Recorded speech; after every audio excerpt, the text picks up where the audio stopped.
the CEO of the Home Builders Federation, Lizzie Hacking from Next Gen Tories, and Eve Norwich, the Head of Research at Onward.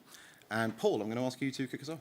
Thank you very much, and it's a great pleasure to be here this afternoon because I think that you are asking questions in a topic that I think is fundamental to the recovery of the Conservative Party, and that is relinking the chance to have an aspirational stake in society, making sure that our young people have something to look forward to, because I talk to too many people in our schools and too many young people now who think that they are fundamentally going to be worse off than the generations before them, and they've got nothing really to look forward to. And that, even though that's a really depressing thought, a fundamental part of that is being able to have that stake, as I say, that physical stake in society, and that's having a home. And what the new Shadow Secretary of State has said is that he's not necessarily fussed on what kind of home that is, whether that's a council house, whether that's a social home, and we're talking about first-time buyers today, but our announcements going out over the next few months and the next few years will be about a home that you can love. Because we have to, and I think the Conservative Party for far too long over the past 14 years hasn't looked at every kind of sectional housing that we can have, particularly social homes, and as Shadow Housing Minister I'm determined to make sure that we have a suitable policy going forward for that. And we are at a crucial time for first-time buyers, because this government has absolutely abandoned first-time buyers. David Cameron made a huge advance in allowing people to get onto the housing ladder with the shared ownership scheme, with Help to Buy, with different products, and we need to look at those products that we can offer people, and we also need to start to be radical about some of the support in terms of deposits and making sure that people can get that mortgage that they need. But crucially, the biggest issue as to why we're now seeing the affordability ratio being at 10 times average earnings, and the average age of somebody who's buying their first home now at 34. The crucial thing that we must now do to address first-time buyers and allow them onto the housing ladder is supply. And actually, for far too long, the Conservative Party has often talked about reasons why we shouldn't be building, or where we shouldn't be building. And I'm aware I've got two of my councillors sitting at the very front of this hall, glinting at me in the eye as we're entering local elections next year. But we do need to be sensible and radical about where we build nowadays. My constituency has two big town centres very close to it. And at the moment, those town centres are being regenerated, and houses are being provided for people close to infrastructure, close to train stations, close to Southampton Airport. But national government policy says that in our rural areas, targets are going to go through the roof, whereas in our urban centres, where actually most people who are young and first-time buyers want to live, they are having their housing numbers cut. And there's no incentive there to deliver on the homes that our young people need, as I say, in our urban centres. Very briefly, as I said at the beginning, because I'm aware that this is a panel and not a speech, very, very briefly, the final thing that I would say is that we underestimate our peril as a Conservative Party.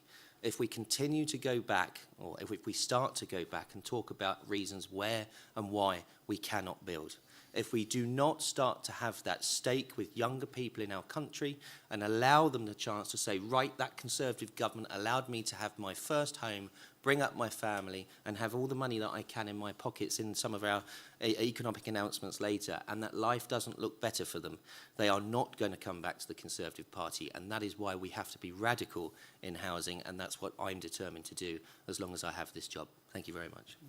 Wonderful. Thank you very much. And now over to you, Neil. Thanks, Paul. Thanks, Henry. Thanks to you all for being here today on this really important subject that we have. Home Builders Federation, our members build 80% of all homes in England and Wales. That's quite a large footprint. And actually, our members also build 50% of all affordable housing that's built across England and Wales as well.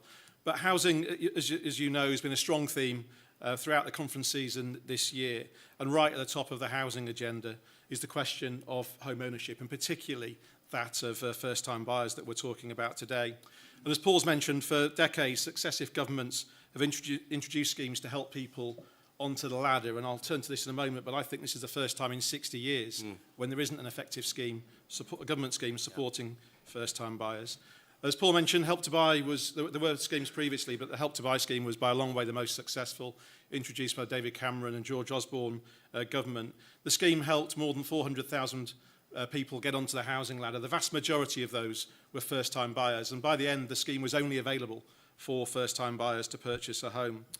But the reality is challenging, and things are getting even sharper for buyers than they ever have been. And earlier this year, we published our latest Broken Ladder report. We do go for snazzy titles. You can't read that, but it's called Stairway to Never, which makes a light-hearted comment of a very serious subject. This was the latest in a series of reports that we've published, and my colleague Laura's here today, who researched and wrote this report.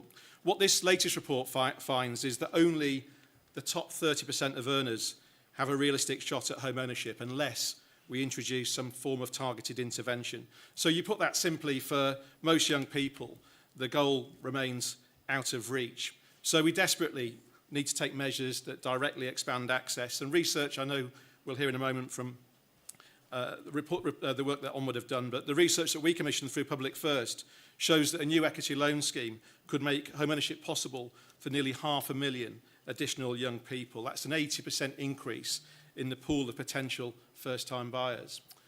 So here at conference, I've got to say the political case is also very strong.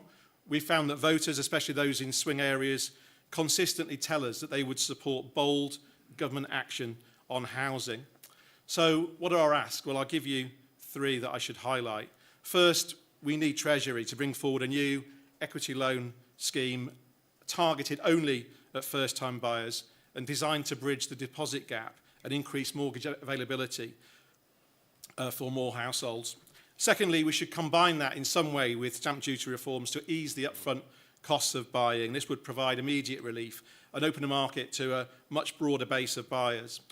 And thirdly, as Paul was mentioning, we need much more urgent action on housing supply, and that means the political will to unblock the planning system, unlock land, and ensure that builders can build the high-quality, energy-efficient homes that the country so desperately needs. I will come back. I'll leave it there if it's okay, Henry. I'd like to think that we may come back to this issue of housing supply because so much more needs to be done, whilst also we think about creating more effective demand. Oh, you can bet we'll come back to supply. That's absolutely fine. Thought we might. And next up, we're going to have Lizzie. So just sort of segueing on from supply, because I think obviously Paul's going to talk to quite a few of the policy ideas that we have, but where I find it quite frustrating within the party around the conversations to do with supply is that we completely separate the impact that housing has on the individual and the sort of personal experience that somebody of my generation has when faced with some of these issues.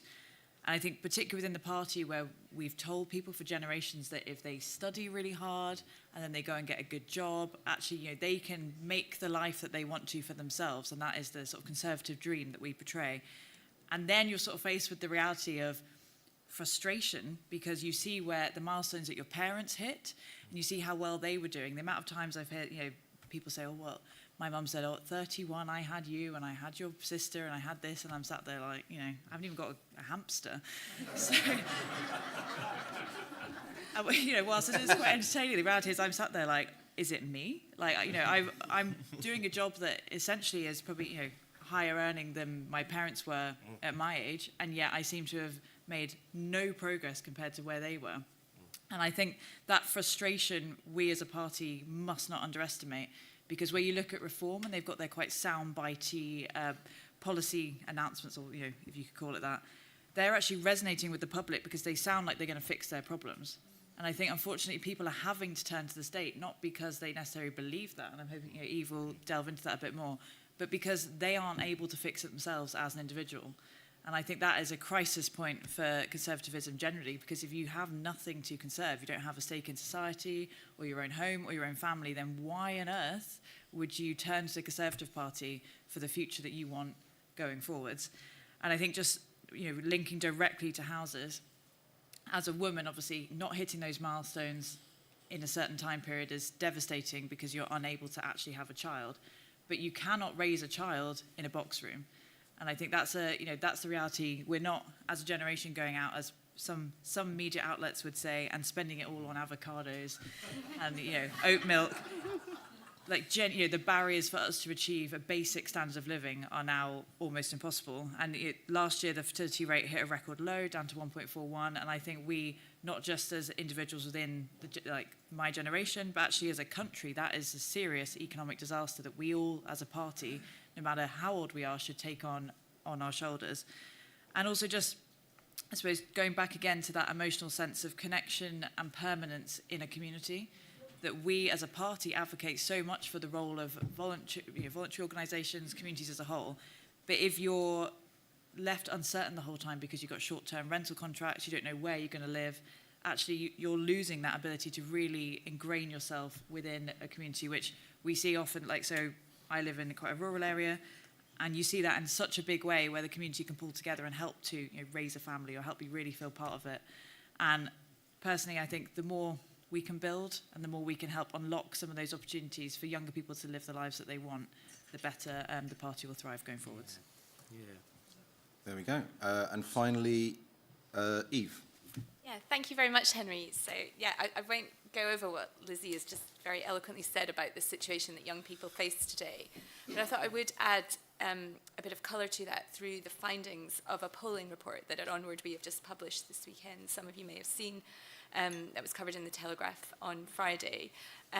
This was a major study that we undertook of 5,000 young people, well, people under 40, so younger than me at least, across the UK, to understand their views and perspectives and to really consider how can the Conservative Party start to win back this generation, because it is no secret, right? The Conservative Party at the moment is not doing well amongst young people. I think in 2004, only 8% of those aged 18 to 24 voted Conservative, and only 15% of those aged 25 to 49.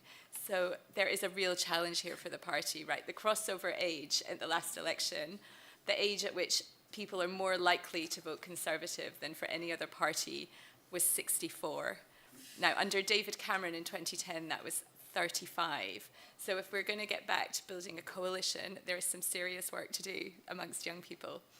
But what this study found was actually, in some ways, there is an encouraging message from it. So at the moment, young people do not rate the Conservative Party, but our brand is not toxic to them. So we found that actually, young people do say, yeah, the Conservative Party do have the right ideas in some senses, but they see us as A, partially irrelevant, and B, not talking about the issues that they care about, and C, not competent to deliver them. So really, those are the key issues that I think the party needs to address to win back this group of voters. And housing, I think, because, as Lizzie was outlining, housing is so fundamental to young people in terms of being able to achieve your life goals and get a good start in life. So if the party can do well in housing, I think we have a real opportunity to start building a coalition amongst that generation again, to start talking about the issues that they care about. Interestingly, their top 3 concerns all relate to finances. So daily living costs, cost of living, food and energy bills, taxes. Immigration did feature, but only as number 4, cited by 30% relative to 54% who cited cost of living issues as a key concern. So that's the sort of outline, the background of some of the polling work that we've done. And I think I just wanted to highlight, I suppose, again, as others have said, against this backdrop of the cost of living crisis, we are just not building enough homes in this country. There was a fascinating report released in July by the Centre for Policy Studies, which showed that the UK has a shortage of 6.5 million homes when compared to similar European countries. Now, this is a problem compounded over many, many years. We haven't been building enough homes for decades. It was in the late 1970s and 80s when house building really fell off a cliff. That is well before young people today were even born. So for every single year, for our young prospective homeowners, for the entirety of our lives, this country has not been building the homes that are needed to keep pace with population growth. And so we have a massive shortage of housing. I think, sadly, we need to be honest, this is not a problem that is going to be addressed overnight. The Centre for Policy Studies, same report, estimated that to close the housing gap, even by 2040, the UK needs to be building 500,000 homes a year. So that is almost double Labour's current target. So I think there is a real, call to action here that, yes, we do things to help boost demand side, so to help people get on the housing ladder and make it more affordable for them. But we have to also address the crucial issue of supply. And I'll just finish by saying I think there's a real opportunity here for the Conservative Party, right, even in opposition, to start to address this. Because we still control more than 50 councils. It's not as many as it was, but there's an opportunity there for those councils to be really leading the way on this. Many of the councils we control are in areas where there is a real shortage of housing. If we can start to show young people in these areas that we are competent to deliver the homes that we need, that could make a real difference to restoring the party's reputation when it comes to home ownership. Okay, thank you very much. So this is my favourite bit, because this is a bit where I basically just get to ask questions and you guys get to watch. So we're going to, as promised to Neil, come back to the question of supply. There's often, I think, it's good that we've got to the point where people now generally accept that supply in principle is the thing that we need. We will come back to the demand stimuli stuff in a minute. But given what you've said about the scale of house building that's required, now that 6 million figure is even bigger than the figure that's been bandied around from people like the Centre for Cities, who have it at 4 million, but it's still a mind-boggling number of homes. What does an adequate supply-side response look like? Because every time we talk about this, it's like, oh, do we tweak the NPPF? Do we have an algorithm that puts a few more homes in certain areas? But none of that is really going to do it, as far as I can see. So I guess directed primarily at Paul and Neil, but with all of these questions, other panellists do feel free to jump in.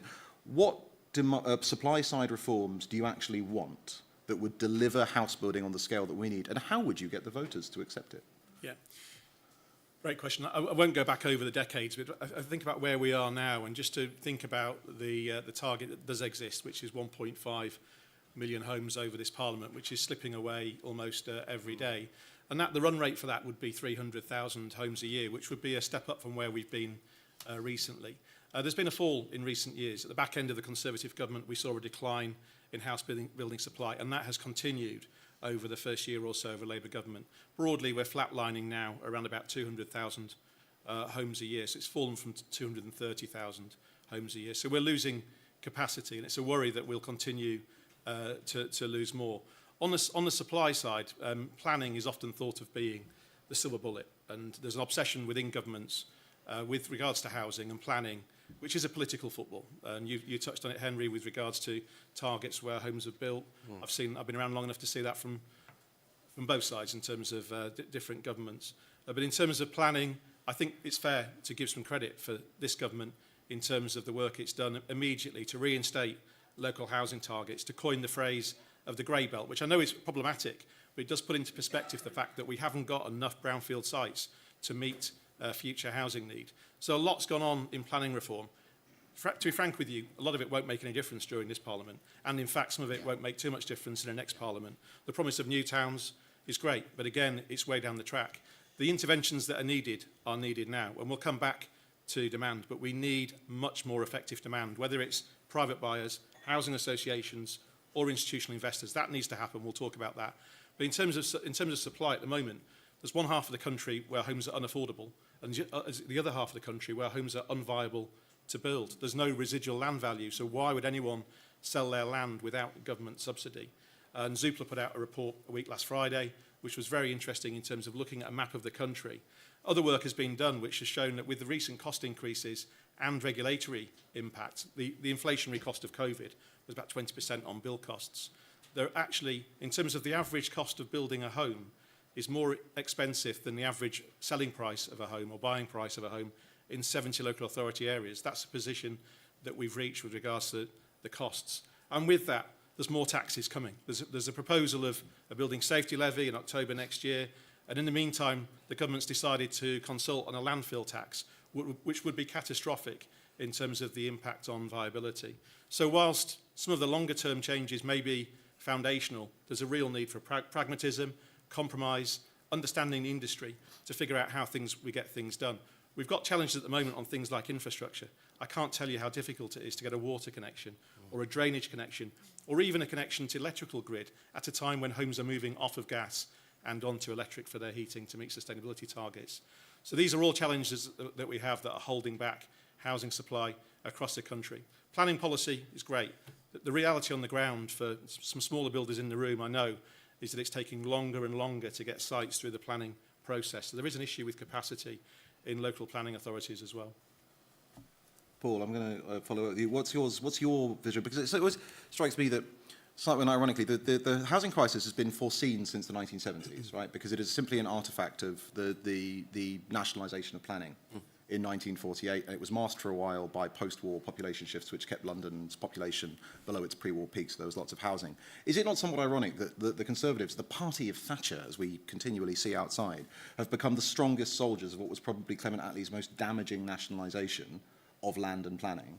And is that not the kind, do we not need like a step change away from the entire framework of the planning system if we can possibly bring enough land out for house building? Yeah, I think that's partly true. And actually, to give, as you said, to give the government credit, they are trying to do some of that in some of the planning reforms that they've brought forward. And actually, we try to take quite a pragmatic stance on that in Parliament, in welcoming some of the freeing up of the planning restrictions that have happened, while we also have an argument that actually local councillors can be empowered to deliver housing locally. And what my disagreement with the government on is that they were taking far too much power away from locally elected people and giving it to central government, which hasn't worked historically. But there are a number of minor things that we could do immediately to unlock some of the housing that's not getting through the planning system.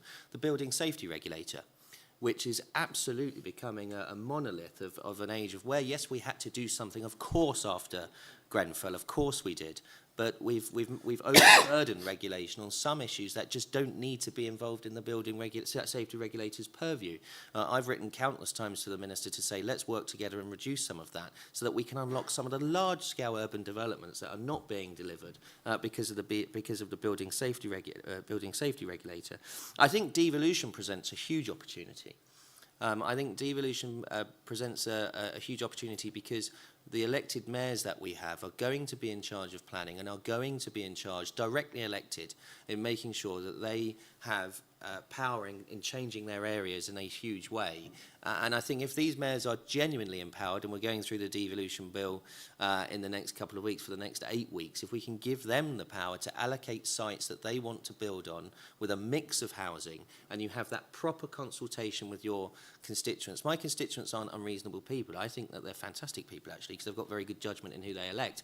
But if you communicate with them clearly and tell them that they can have a choice over where they want their housing to go and empower mayors and councils to do it, I think we can have a step change in that kind of that culture of actually people saying yes to housing, providing they have a stake in deciding where it goes. Perfect politician. Ask about planning reform and get like a list of devolution. Absolutely. There's a connection, I assure you. Nonetheless, you wanted to comment? Yeah, so I'm a district councillor as well, so just kind of coming at it from that angle. And back to the point around there being a shortage of planning officers, I do actually think that is linked to the confidence that the public feel in terms of like how willing they are not to object to building. So where I am in Rother, all of our planning officers are actually just completely outsourced to Dublin. Yeah. So there's a real feeling that like they're making decisions about their particular area, and actually they don't live there, they don't necessarily understand it. And even if that's not the case practically, like optically, that's really not helpful. And also, I don't like this is a slightly separate point, but I don't know why we can't build anything nice. That, if you build something beautiful, actually it doesn't just benefit the person who lives there, but it benefits the entire village. And it's so frustrating when you hear, about one of our planning officers who's then going off on holiday to the Cotswolds because it's so pretty. I'm like, it's because you ruined my village, Mary. Right. Like, so I think that's where, if we can just kind of get that as a bit of a consensus that where possible, obviously costs are very restricted, that we actually feel like the planning officers are helping to decide with the views of the community and that you're going to build something that's in line with the community and it's really nice. Hopefully that would help to shift public perspectives. One thing, I will, very unusually, but I don't often get a chance to speak up in defence of planning officers. So, but one of the things that does hinder them is the fact that now building many of the homes that we really like is actually just illegal. Yeah. Before the general election, when Angela Rayner put out her kind of chocolate box illustrations of the beautiful streets that she was going to build, I went to a planning consultant and I was just like, could you just let me know how many features on these buildings are illegal?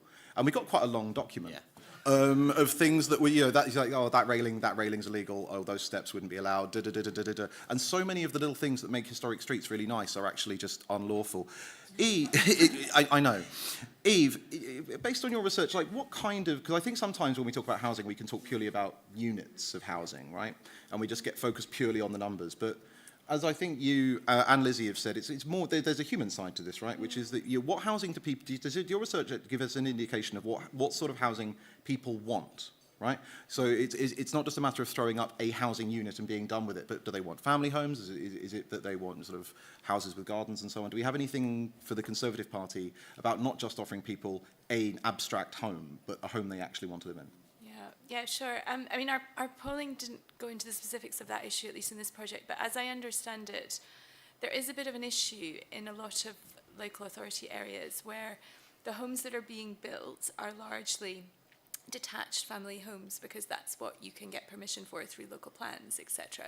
But those homes are often just not affordable to first-time buyers, that they need to be able to buy a 1 or 2 bedroom flat, and those are not available. So I think, yeah, I mean, it's not based on our polling, it's just anecdotal, but I think there's a real issue there around making sure that, I mean, yes, it is important to prioritise having some detached homes as well, but that we actually build the homes that are accessible and affordable to young people as that first step into the housing market.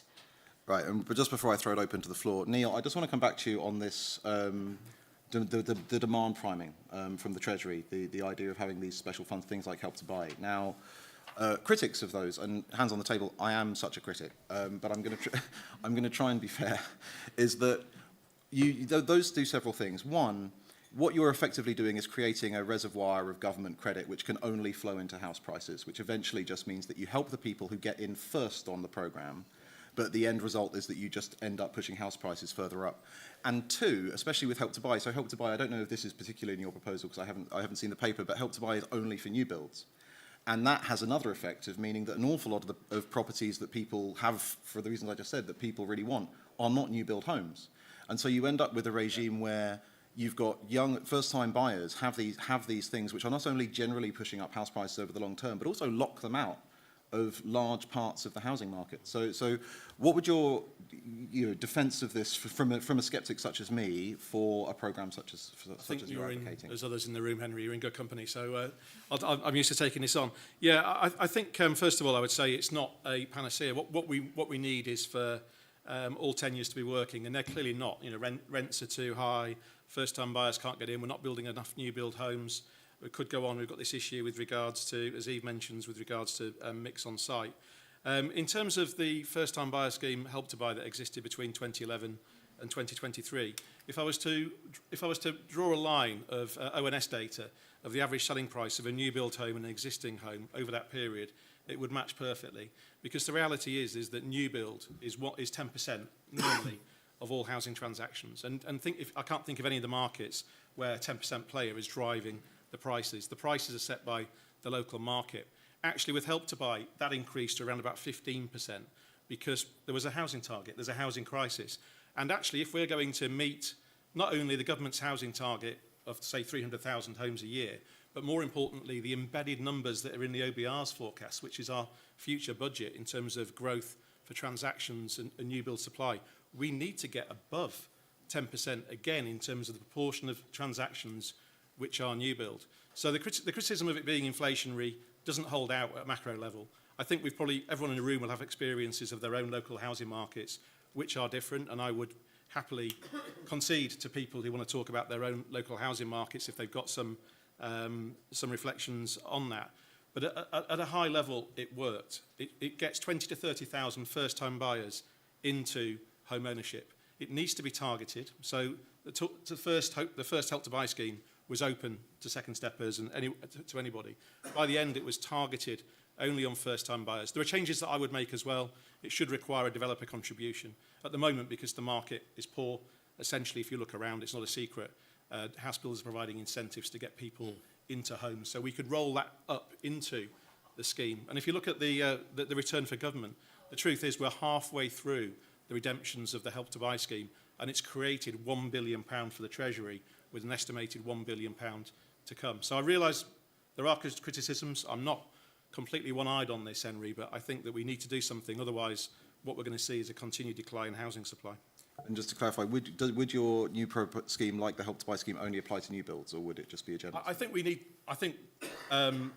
Yes, I think that there needs to be a scheme for new builds. I'm very open to the idea that we need to do more generally across the existing homes market as well. What we need to do as well is the new homes that are being built to the very highest energy efficiency standards. What we need to do is, with regards to those existing homes, is to find a way of improving that stock without that being a burden on consumers. Go back and mandate Documento-sized windows for all of them. Well, that's the Right. The sad thing about a panel where I like the subject is I have to hand over to you guys at some point. We have a lady with the microphone at the back. Please wait for the microphone before you arrive because we are streaming the panel. Again, there are quite a lot of people who want to speak. We've got about 20 minutes. Please be courteous and concise. If you need a long tee up to your question, we've had a very interesting discussion. You're asking the wrong question or the wrong panel. So we'll start with the gentleman there in the third row. Thank you, Bob Hughes from Guildford. We go back to the point Neil was making about infrastructure, because I think that really is what's generating opposition. There's a 1800 build project in my division. I'm not against it at all, except, of course, absolute chaos in the roads around there. And Dunsfold, which isn't far away, would cause congestion and chaos What's the on question? legs. Question? That's the question. How do we get round that? Because Section 106 and SIL don't work for different reasons. And if your question is directed at a particular panellist, please do so. Neil in particular, Okay. and Paul. Oh, I thought I was off the hook. Never let the politician.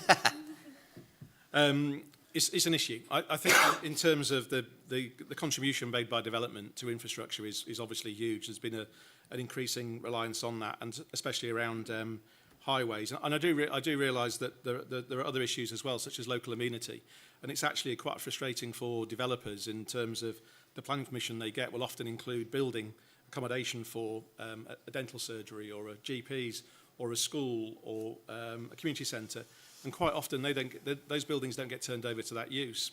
And speaking very anecdotally, my eldest daughter has been fortunate enough to buy a new home recently, and of course it's a new built home, nothing to do with my influence on her own decision.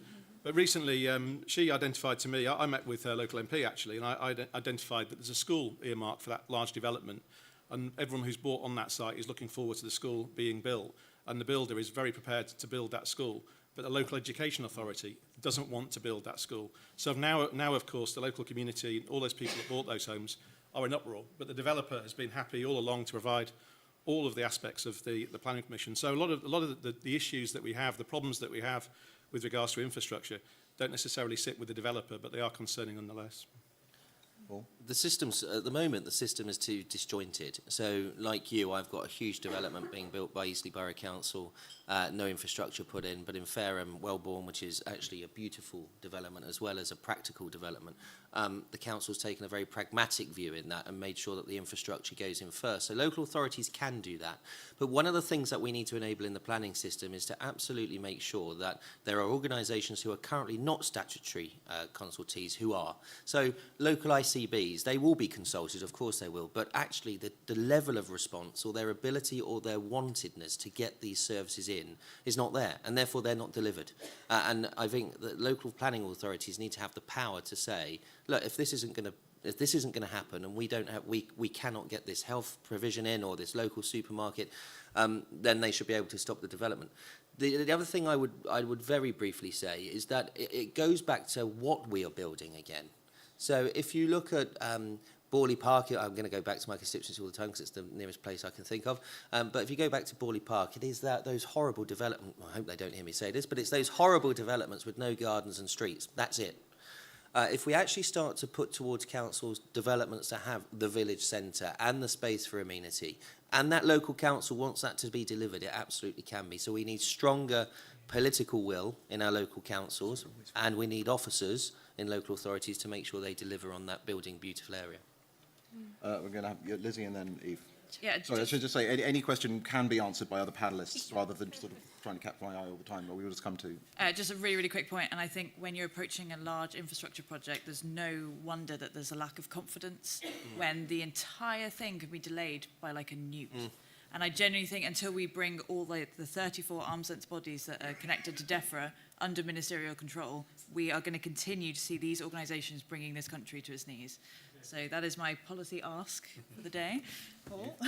Well, actually, it's going to get worse. I know you want to come in, but actually it's going to get worse. And this is a key argument that I had on planning and infrastructure, as well as, I'm not going to embarrass him, but Lord Jameson, who's the other MHCLG Shadow Minister in the Lords, we've tried to do a very good job of making sure that when the government want to give more power to Natural England, for example, who are nowhere near capable of being able to handle what they're being asked to do, that's actually going to create more delay. So absolutely accept that policy challenge, and that's something we've already been arguing for. Sorry. I was just going to add, I suppose, on the sort of local campaigning side and really seizing the opportunity of being in opposition, right? Because some of these things we can't change when we're not in government. But I think, locally, local infrastructure is a real area where, I was just saying earlier, we can really demonstrate excellence in local government in doing this really well if we have responsibility for the infrastructure. Or if we are in opposition in local government, we can also, be a real strong positive voice for campaigning not against these kind of developments, but for making sure that they do have the infrastructure that they need so that they meet the needs of the local community, and so that, we start to build that strong and positive coalition to say that the Conservative Party is on the side of the young people who need a home of their own. So. The question I now wish I'd asked is that human civilization managed to build towns and cities for several thousand years without needing any of these processes. But alas, I missed my chance. Gentleman in the first row there, in the white jacket. Very smart. Thank you very much. Our affordability crisis is a function of supply, but it's also a function of ultra-loose monetary policy. So what does the panel think of changing the Bank of England mandate to take account of asset price inflation as well as consumer price inflation? And it's Aaron Jacob Harpenden. Thank you. Wonderful. Paul. I'll have to speak to my Treasury colleagues for a detailed view on that, and we'll be hearing about that actually this week. I think we'll be hearing more on that. Look, I am, and I know that Henry is going to look at me and say, you absolutely haven't answered that question again. But I am It's about fiscal policy. I'm not going to blame you. No, exactly. I'm all in favour of looking what needs to happen, looking at what we need to do to make sure we unlock that supply. And I think we need to start looking at some of those radical solutions, as I said in my opening speech. And I know, and I'm completely handing this off to somebody else, but I do know that Richard Fuller and Mel are currently looking at what we need to do to turbocharge that. So it's a good policy suggestion, and I shall make sure I text the Shadow Chancellor after this event. Does anyone else wish to come in on the fiscal policy? Monetary policy, sorry. You see, I'm an arts graduate. That's why I'm so sympathetic to Paul for not answering the question. It's one of the I times did give him a politics break. and international relations. Can we have a show of hands again, I was just please? going to add, I suppose, on this, not into the detail of that policy that you've suggested, which I think, as Paul said, could be a good idea to look at. But house building is highly cyclical in this country, right? And so if we're managing to get the economy growing and moving, then we will be managing to build more homes. That's just a reality. So it is important to think about the connection between the two issues. So thank you for your question. I agree entirely with that. Thank you. Okay, so we're going to try and take a couple of questions at a time just for speed. So if we could have the gentleman in the second row there, and the gentleman on the end there, please. And again, brevity is the soul of wit. I promise to Pracy. Martin Wright, I live in South Bedfordshire, where we have ample homes going up, more homes than you can imagine going up, all private house building, very little of it shared house building. My question is, they all look the same, there's no infrastructure, they're all 4 or 5 bedroom houses. Where are the 1 bedroom Barratt house that I bought almost 50 years ago? Where is the bungalow? Yeah, probably so. Where is the bungalow that I can downsize my Bangee house down to?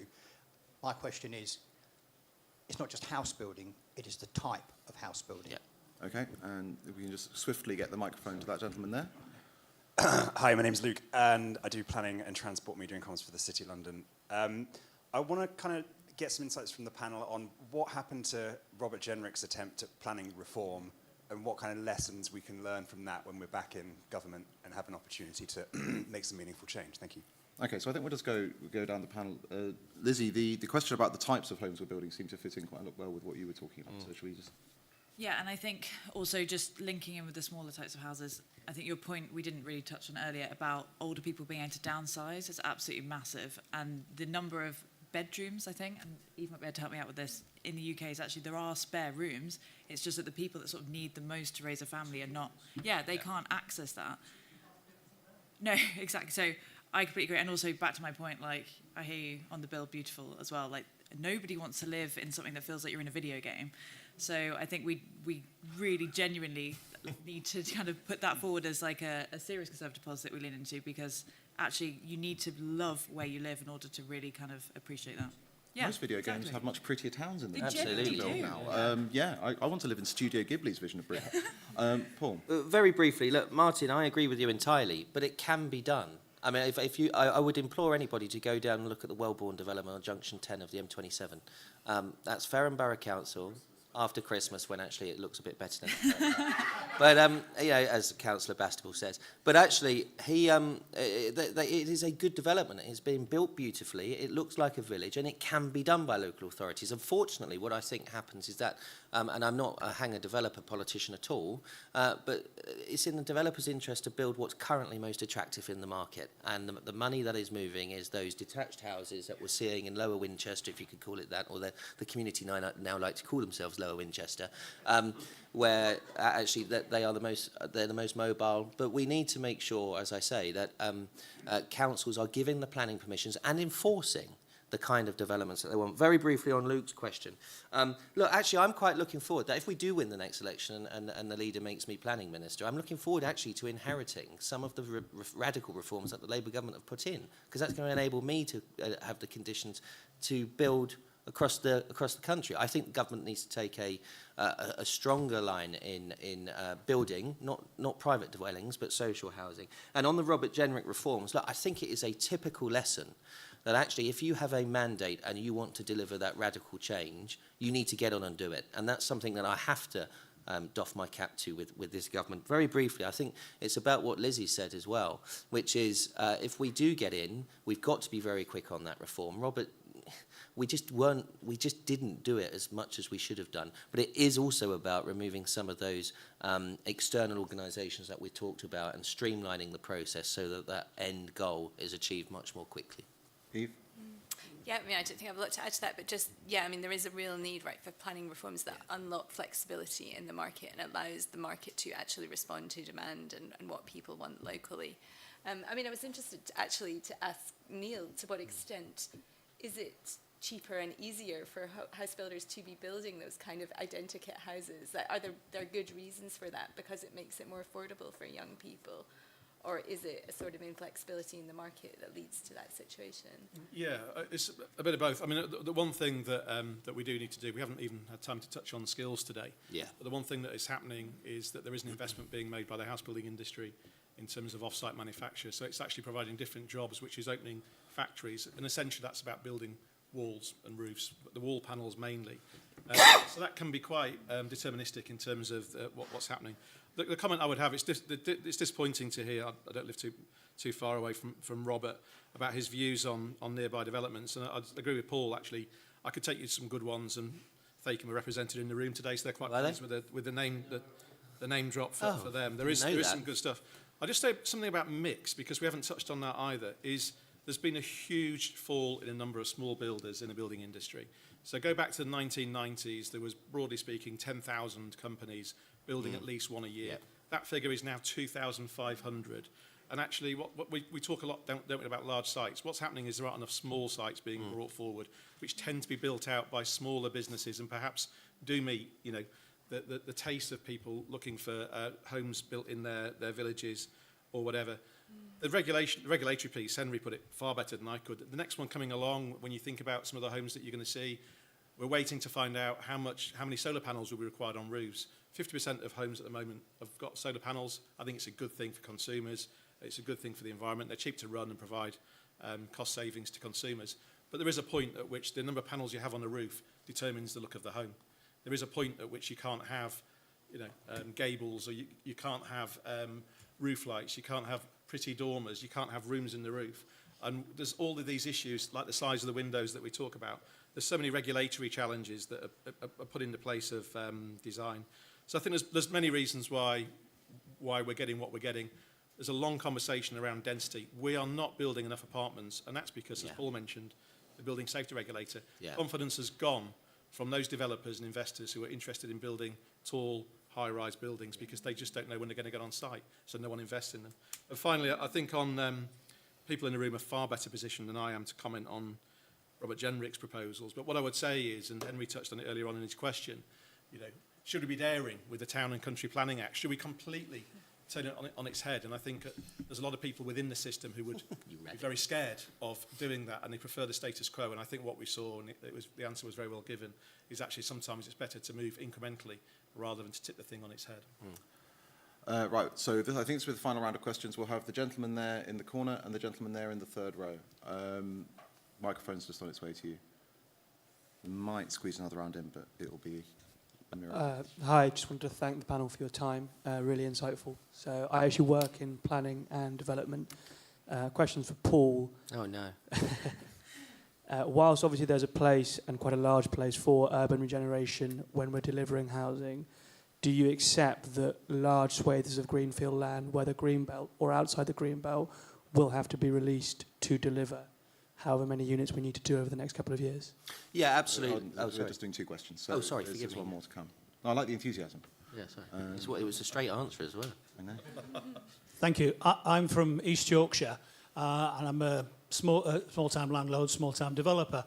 I 100% believe that what the gentleman on the end here said about small builders and small developers is the case. Pre-2007, 50,000 houses were built by people like me. That's gone. What I also say is other conservative policies that have been the cause of this. We've destroyed the landlord. We've destroyed that. We brought in buyer net gain and time code. I'm sorry, I really am going to be strict. What's the question? We need to be a proper conservative government. What's the and question? We need to get behind. I need something with a question mark in it, please. Well, when are we going to be a proper conservative government? Okay, that'll do. I set myself up for that one, I guess, but at least we're... Right, Paul. Well, I'll answer you quickly. We're not in government, but I hope that you're pleased with some of the announcements that have exactly been made. It'll be announced this afternoon by James Cleverly, but a number of things that Kemi announced yesterday are rolling back some of those things that we did in government, so I hope you'll be satisfied by the end of the week. On the question about greenbelt versus urban regeneration, absolutely accept that some grey belt, green agricultural land will have to be released from housing. It would be churlish and completely ridiculous for me to say that no, we're just going to build in our urban centres. But at the moment, it is far too easy to divert to our green belt and to our to agricultural land, rather than actually looking at the wholesale projects that we need to deliver. Again, I'll give you the example of down where I am, down in my neck of the woods.